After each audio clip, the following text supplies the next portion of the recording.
Welcome to Beta the Boss. Chase Harmer signing on here. And as always, we have some very special talent that we brought to the show. My man, Kunal Desai, who's the owner and creator of Bulls on Wall Street, who also owns crypto on Wall Street and also some different, some hedge funds. So in the financial markets. And I always love to have people that deal with money on a regular basis because money is my best friend. We've been divorced a few times. We got remarried, and now we're happily living ever after. But it always changes, and especially in the financial markets, it's a trippy world. Like one day you're up, the next day you're down, and crypto is kind of all over the place. So the man, the myth, and the legend, Kunal Desai, thank you for joining us today.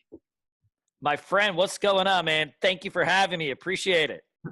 Absolutely, man. Well, tell me a little bit about your journey. Being in, the financial services business is tricky. I've been in the residual-based business for a long time, so I'm about that long-term money. You guys are about taking gains and doing stuff like short-term. So kind of tell me about your story, how you got to where you are today, and what your businesses do. Sure. So I own a company, Bulls on Wall Street. I started in 2008. I was in my 20s. I started trading stocks when I was a teenager in college. That would have been like 2000. I don't want to say how old I am, but it's so much cooler to say you own a business when you're in your 20s than your 30s. Well, starting it as a teenager, I tried to do stuff as a teenager and I lost it all trying to bet on commodities. And that was my test. And I was like, screw that. So, so you kept going. Yeah. You were good at it. So I started trading when I was a teenager in college. I'd always been thinking about just money. I come from middle class family, but my parents were immigrants. So, they came from nothing. And so that mentality of just you eat what you kill, you've got to go out and make something happen. Yeah. That was always kind of in our family because my parents came here in 1980. And then I was born right after that. So, being younger, I remember my parents struggling, trying to make it. My dad finishing school. He went to Rutgers, graduating college, all that stuff. So it was just always in my head, man, I got to make money. I want to be successful. I want to be like my dad's. I saw my dad really always working hard. Yeah. So of course, I want to be better than him. And so the money was always in my head, but typically, all the people of our generation, I don't know, we're probably on the cusp of Generation Z and millennials. I don't like to say I'm a millennial. So, so I always want to make money, but I didn't ever really want to work at a job. I didn't want to do any of that. I just wanted to have money. Right. And I was born and went to college really at that right time because, that 1999, 2000 is right when people are starting to get their own laptops, and it's what is this brick that I get to carry around, this is so cool. It's so cool. And so the whole world kind of opens up to you the possibilities. And, I started just fiddling around with the stock market because I'm in college, what they don't tell you is you have so much free time. In high school, your schedule is regimented, right? You got to be there at 7. You basketball practice, lunches this time. Everything is set out for you in stone. In college, it's oh, you got a class Monday, Wednesday, and Thursday. And you're what about the other days? And so I had a lot of free time to start fiddling around. And so I got really into stock market. And it came at that right time because there's the internet bubble. Sure. I'm coming in at the tail end, unfortunately. The internet bubble, when did it, technically it bursted, in 2002 or something like that? It was March 2000. Okay. Yeah, it was March 2000. So people were building all kinds of buildings out here in Silicon Valley and just vacant. Boom. Yeah, I came right at the tail end, which was a blessing and a curse because I got to really see how gains add up fast when a market's hot. And then have it all just ripped away from you because I didn't really know anything, which is how all bubbles work, even in real estate, right? It's everybody's got somebody who's a jerk who's I made $1 million in real estate. And you're fuck, damn, dude, and then 6 months later, he's I'm so busted. And you're damn right you are. And that's kind of how it was in the stock market at that time. It was everybody was making money. And, I only started with a couple $1,000. And it was next thing you know, you have 10 and 12 and 15. And I'm just a teenager. I'm whoa, this is I'm about to go buy my secret, right? So that's the secret. saying, oh, well, it turned into 2 to 10 to 12. Everyone would love to do that. What were you doing at the time to kind of make that? I mean, because you were young and experienced and just kind of making things, kind of just doing it as you go, right? So what was it, Yeah. what was making it tick at that time? So like all young people that make some money, Yeah. you think you have some secret or you're really smart. But what happens in a big mania is that you don't have to be really smart or anything. Like you're just there at the right place, right time, but Sure. it can get taken away from you. Here, Sure. I thought I read a couple Warren Buffett books and I'm like some trader, right? And so when it got taken away from me, Right. that's when I realized like, man, like this is a job. Like I've Right. got to go out and learn this, like no different than if I was in school to be an accountant or a lawyer. Totally. And so once it got taken away from me, that's when I really took it seriously and said, man, I gotta, not even because I love it so much, because at that time I'm scarred, but Well, like, I'm not gonna. You're probably living that life too, right? So you've already spent the money and like, you're trying, like, you're already like kind of going at that pace, and then all of a sudden you had to scale everything back. That's tough. That's tough. And so I went and I built up all my bankroll again in my senior year of college. Like I was making good money again. I took all my friends to Acapulco for spring break. Like we were just like having fun. And then lo and behold, I didn't have very good habits again. It got taken away from me again. And it was a great lesson, because after that, I actually had to go and get a real job, because obviously I'm not cutting it as entrepreneur or a trader. And so I had to go and get a real job. And that was humbling, because obviously spending 4 years in college trying to figure out how to make money from nothing, I had zero skills. I mean, I wasn't going to class. I was probably the only person in my circle that had zero internships, zero jobs, zero credentials, and zero motivation. Where'd you go work? So I went to Michigan State. I graduated in 5 and some change years. Yeah. And I went and I applied everywhere, but I knew I wasn't going to get a job, because like, who's going to hire somebody at a big company that didn't really go to school and didn't ever work? Like I had nothing to put on my resume. Like It was just Kunal Desai, Michigan State. And then it's just blank. I'm like, I volunteer for the homeless. Yeah. I volunteer for the homeless. I did this. And so I ended up getting a job. So I had to take the only job that I could get, which is at that time is sales, right? Sales is because it's all commission, 100% commission, but I'm not getting a fancy sales job. So I ended up having to get a job selling door-to-door phone service. Door-to-door phone service, getting people to switch their phone lines. I did SBC, which would be, who even knows? Maybe. Yeah. And at the time it was like Bell South or, Bell West or God knows how many times it's been bought out. But that was probably the best job I ever had. I actually tell all my students to get a job like that, because first of all, that type of job is just humbling. You don't graduate school and you think you're going to be working at Goldman Sachs or like Chase Bank, you think a college degree means like you're like sitting mighty. I'm going to boardrooms in a suit and I'm cutting deals. Nope. Well, the deals I was cutting were for $20, $30 in savings. And, when you're going door to door, I mean, you're out in Michigan, you're out in the elements. So you're wearing your men's warehouse suit, my dad's hand-me-downs from Sears, and I'm going door to door. Oh, yeah. But it taught me really the skill that really propelled the rest of my businesses and stuff, because learning how to sell like that when nobody's expecting you and you're knocking on a business and you're like, hey, how you're doing? It teaches you really how to make friends. And you got to make friends fast, which is, you don't have like 6 appointments. You get to like build a relationship. You're knocking on this door. It's unexpected.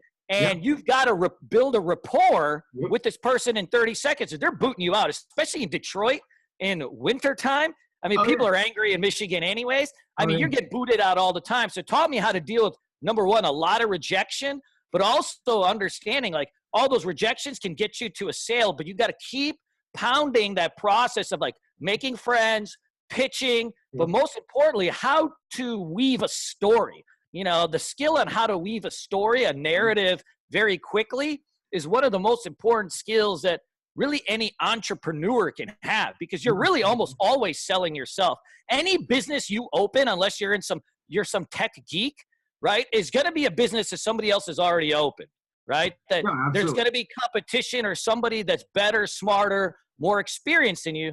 But the way you brand yourself, the way you tell your story, that's how you build community, and that's how you build rapport, and that's how you get businesses started. And so it was an awesome skill to learn, and I ended up killing it doing that. Oh yeah, dude. I mean, they were paying like, I remember they were paying like 75 or $200 a sale like up front, and I was doing the same thing out here. So not only just like the lesson of being able to close and sell and do all that, but you have to straight up hustle to get paid out there. And so it was.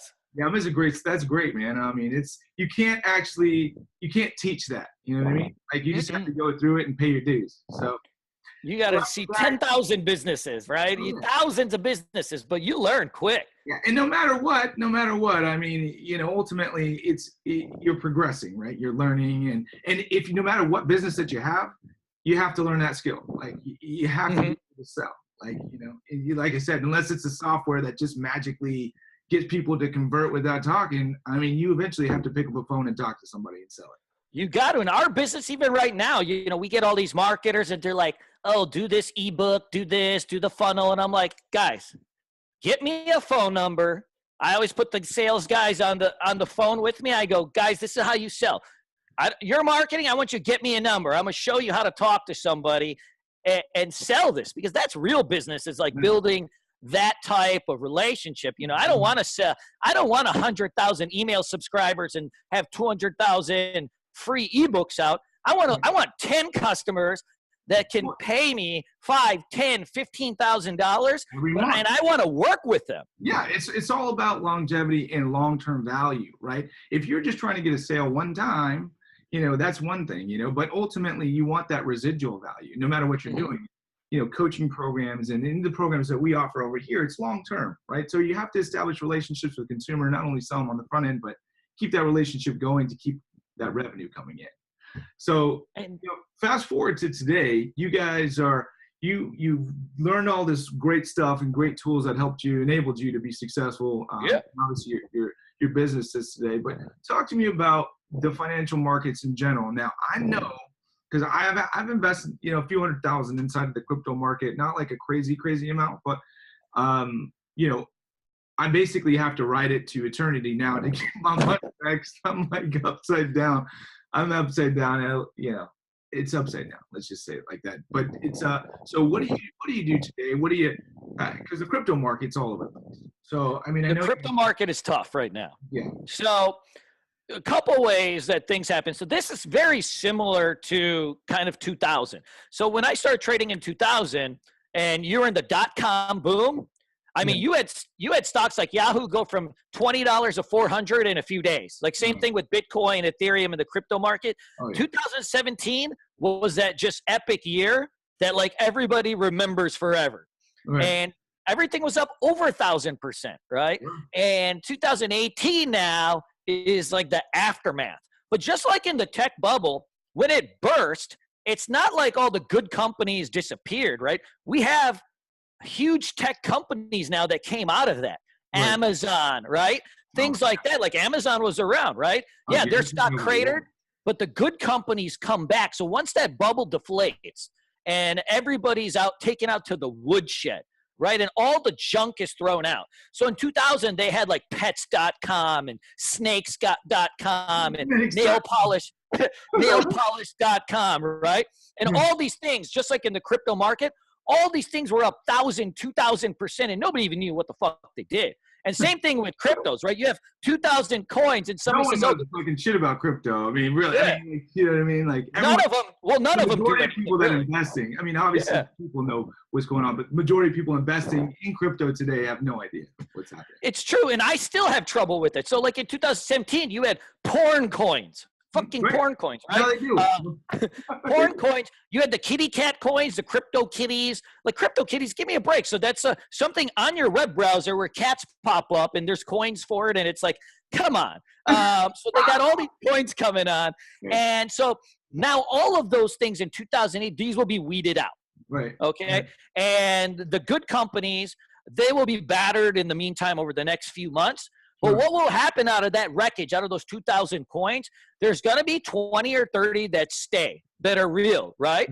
And the money will flow into that, and they'll start their next legs. And then, of course, people realize you can't just, at this point, the bubble is burst. Right. You can't just invent crypto kitties and make $1 billion. There were a lot of coins with $1 billion valuations. Maybe they didn't even have the maybe product. like a year ago, you probably could have launched an ICO. Yeah. It was made $1 billion. Now you can't make any money on them. So now new technologies, new companies will emerge in 2018 with solid foundations, right? Sure. They know not to take it to the market if they're just selling porn or whatever it might be. Right. They've got to come to the market with something real. And Oh, it's the Vice coin. Vice coin's the porn coin. yeah. My They buddy, got two of them. my buddy is actually they're big and they're online advertisers inside of that space. Yeah. Vice coin, that's what it is. I remember. It's a huge one for cryptos, because I mean, all people that watch porn are usually dudes, and all people that invest in cryptos are dudes, and all crypto guys are nerds, and so they watch porn all day. It's a great marriage. It's a great marriage, but who knows what the value of something like that is. So that's where, things are coming out of that, and it's going to be nasty for the next few months. And that's for sure. It's going to be pain. When do you think the market will come? Because it seems so like out of control. It's like topsy-turvy. I mean, and now the market is definitely down in crypto, right? I think across the board, but when do you think there is the light at the end of the tunnel? What is your thoughts on when that will, is that like a year from now? Is that like? So there's a couple probably signs that we'll have to look for. One thing that causes the crypto market really to crash right now and get all this junk weeded out is the fear of regulation, because most of it is junk, and most of them are not even labeled as securities. They're just like these random things. Any talk of regulation crashes the market, basically, really dusts it down. Right. But if it's smart regulation that comes out, that's actually will be the bottom probably of cryptos, because the thing is, the crypto market cap is really small right now. And the only people that are in are kind of like, people on the fringes. Sure. But to have a real market with real money flowing in, like big moves, you need people with disposable income, people like our parents, right? People with savings and 401ks that have hundreds of thousands of dollars, and they're saying, you know what, I'm going to put, instead of 10% in gold, I'm going to put 10% in Bitcoin or Ethereum. That'll be the bottom. Yeah. But you need regulation for that to happen, for like actual people with real money to come in, right? Otherwise, it's just kids at the porn sites going, oh, I'm going to put $200 here, $200 here. We need people to come in and say, I got 500 grand and I'm willing to put it into this because it's safe. It's not going to get hacked. It's regulated. And I know what the tax implications are. Yeah, there's a lot of that stuff coming back too, where people are coming back, and there's a lot of bad news, right? So like, like such and such was hacked, Coinbase is hacked, blah blah blah. So when people are trying to start stepping up or thinking about stepping up, they get kind of pulled back by all this negative publicity as well. I mean, yeah, it's nuts. I mean, you try to explain to anybody over the age of 40 how to open a Coinbase account, and you're like, I try to explain it to my dad, and he's like, I don't get it. So what is the Bitcoin?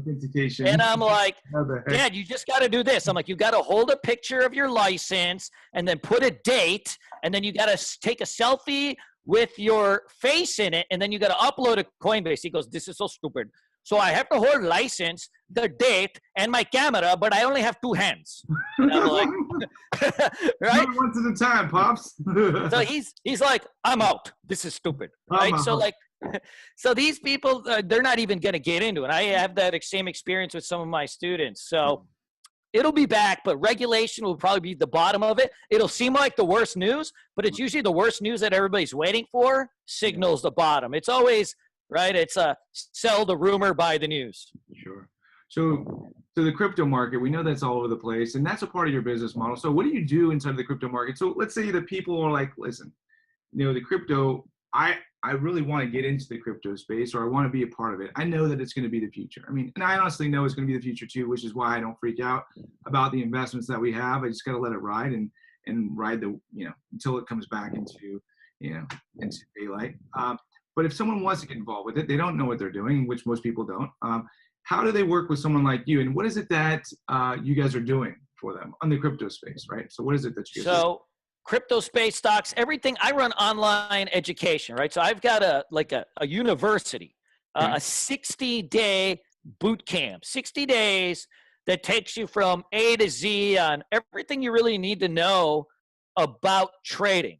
And Okay. so that's long-term trading, short-term trading, day trading, but it's long. So like most classes or any mentorship program or coaching program or anything you buy online is very short, right? It's going to be DVDs. It's going to be some modules, fucking modules, right? Like you're going to learn anything from this module.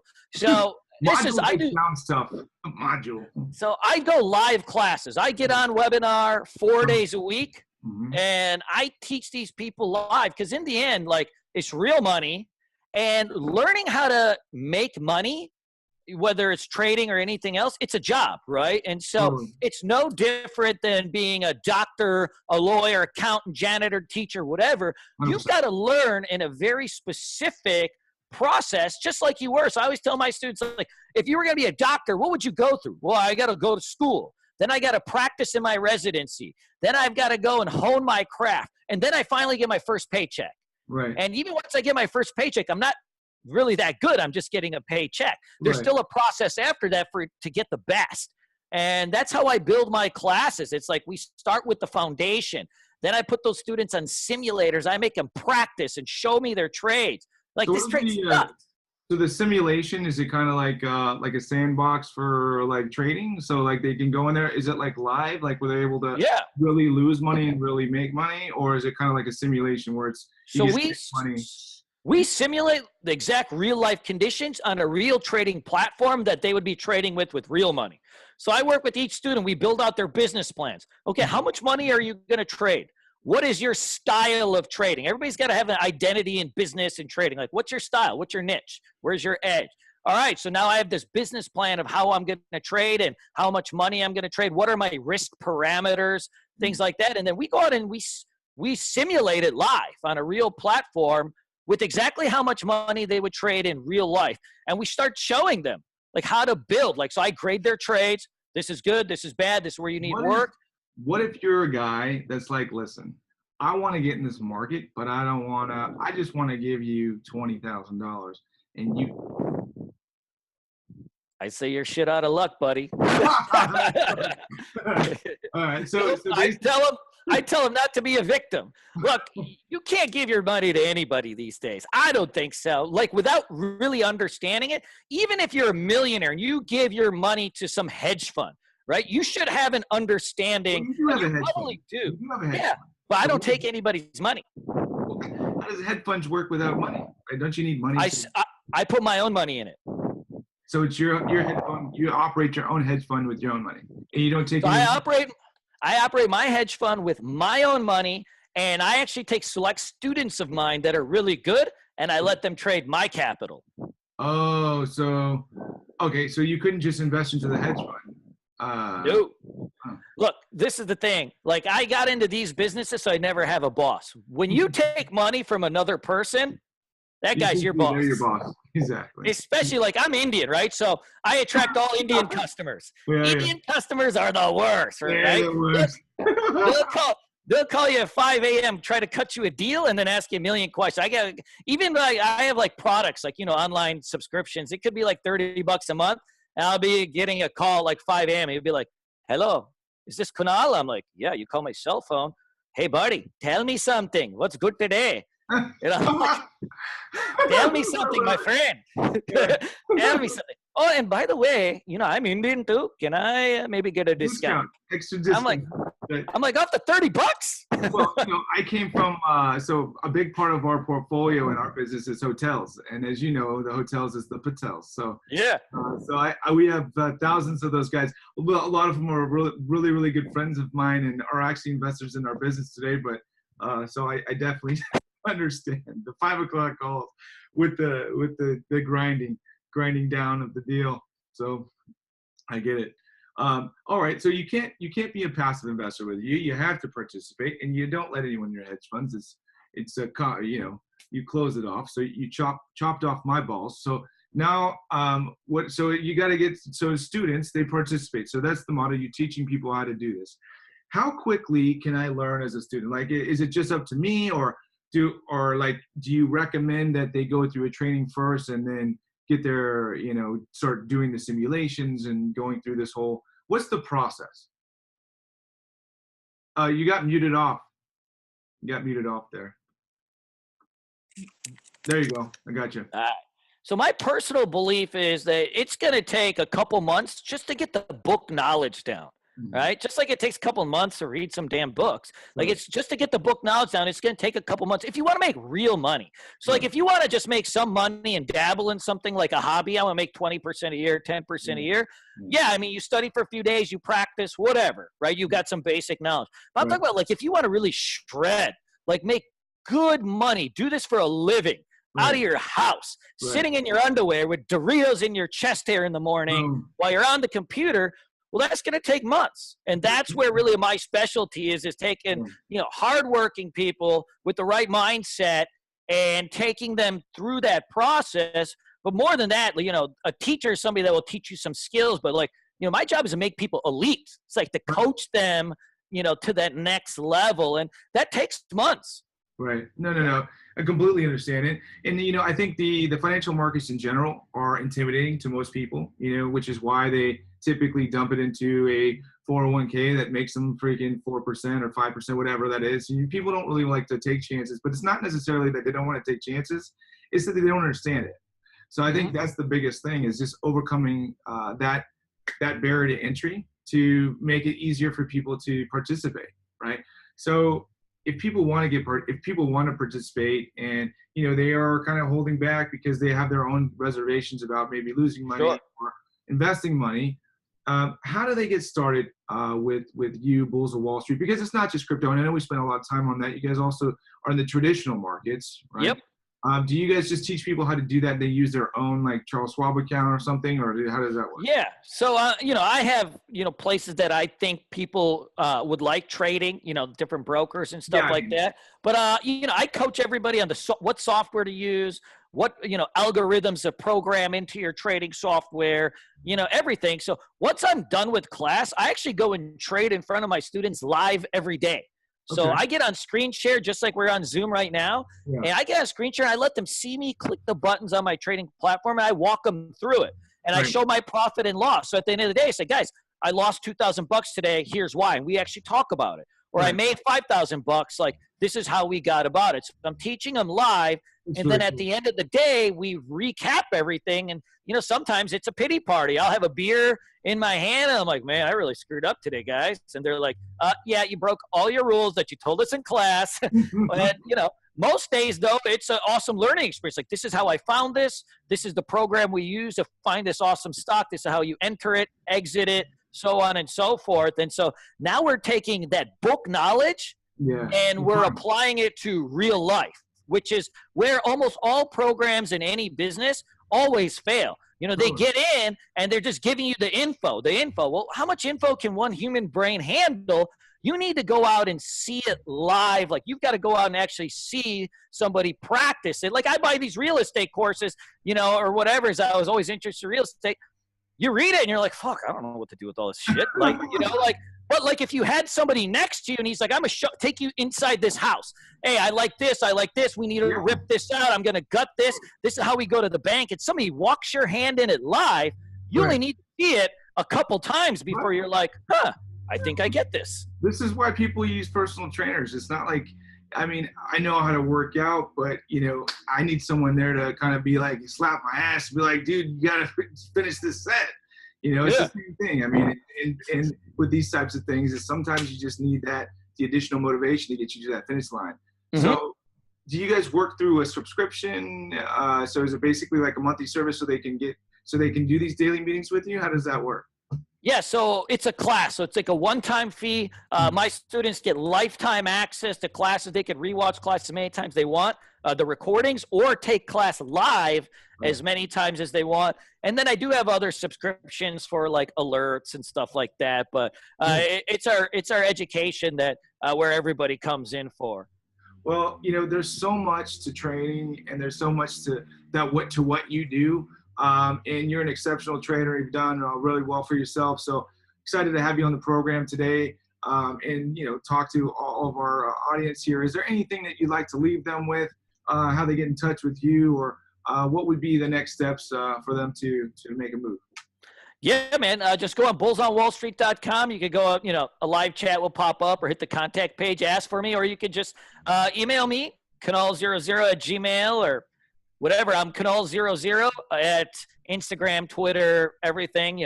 I love interacting with people and chit-chatting, and you'll see me on the circuit, speaking pretty much all over the world about this stuff.